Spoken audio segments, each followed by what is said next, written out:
Hey Kim, how you doing? This is your loving coach, Peter. Okay, first of all, I want to congratulate you on this wonderful moment in your life. Okay, you deserve it. It's an honor to be inducted into Sonoma State Hall of Fame, and you are there. Also, by the way, I want to say I'm sorry I'm not there, but as I told you, I've been sailing a lot, and I'm on a crew, and anyway, I could not be there. Okay, let me tell you a little bit about Kim. Okay, I first saw Kim, and I think was at Stanford. She was playing at a high school club team. I can't remember if it was high school or it was a club team, but I think she was a freshman or a sophomore. And I saw her out on the field, and I said to this person next to me, I said, "Man, that is an absolutely great goalkeeper. Do you know her name? Do you know who she is or where she plays?" He says, "Yes, of course I do." I says, "I'm her father." I said, "Wonderful, wonderful. Let me tell you about your daughter. She is absolutely excellent." Then I found out, of course, she's only a freshman or a sophomore at that particular time. So, I can't really talk to you at this particular moment, but keep on working with her, because there's no question about it that she's going to be active. She's tall, strong, quick, agile, everything that you wanted a goalkeeper to be. Lo and behold, about 3 years later, I get a phone call. It's Kim. I'm like, "Lord, thank you. You just dropped on my door here, one of the best goalkeepers in Northern California." So I was incredibly excited about that. You know, because soccer is kind of like baseball in the sense that you've got to have a good catcher in baseball, period. If you don't, those pitches are going to fly by. Well, soccer, the same thing. You've got to have a very good goalkeeper. Otherwise, you're going to be in trouble. Goalkeepers will keep you in the game. This is probably one of, in my mind, as a college coach, soccer coach, that's probably my number one position to recruit. Anyway, we got a great one. And of course, her record speaks for itself. First of all, she never had a losing season. She was All-American in 1990.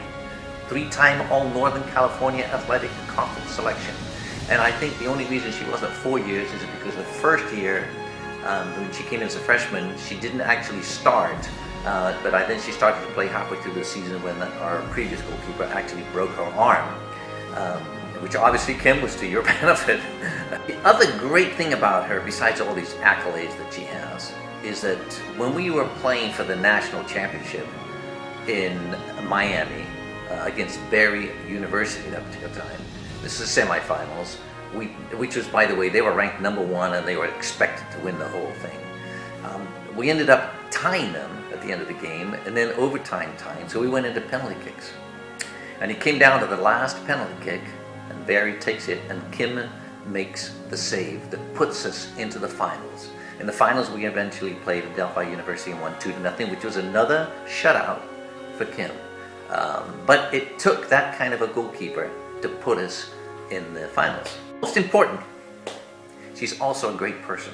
And I just can't believe that I do not remember ever having to discipline her. That is not right. But that's what kind of a person she is. She's a good, kind team player up and down. Except for one little moment. The girls decided they wanted to pull a prank on me one night. So they collected themselves together and they went out and they searched for a bunch of cow manure. Of course, you know, in this area, it's easy to find cow manure. So I guess they painted their faces black and they videotaped the whole thing, but they took all this cow manure and they put it on my lawn and on my front door at night, in the middle of the night. Well, in the morning, I got up, I walk out there and I see all this cow manure all over the place, and I go, "That's son of mine." So I walk back into the house and I'm chewing out my son and telling my son, "You'd better get those buddies of yours to come over here and clean up this front lawn." Never dawning on my mind that it was the ladies, Kim Abbott and her group of ladies. Anyway, Kim, congratulations. It's wonderful. I apologize for not being there. You deserve it, and please give a big hug to your parents for me. Bye.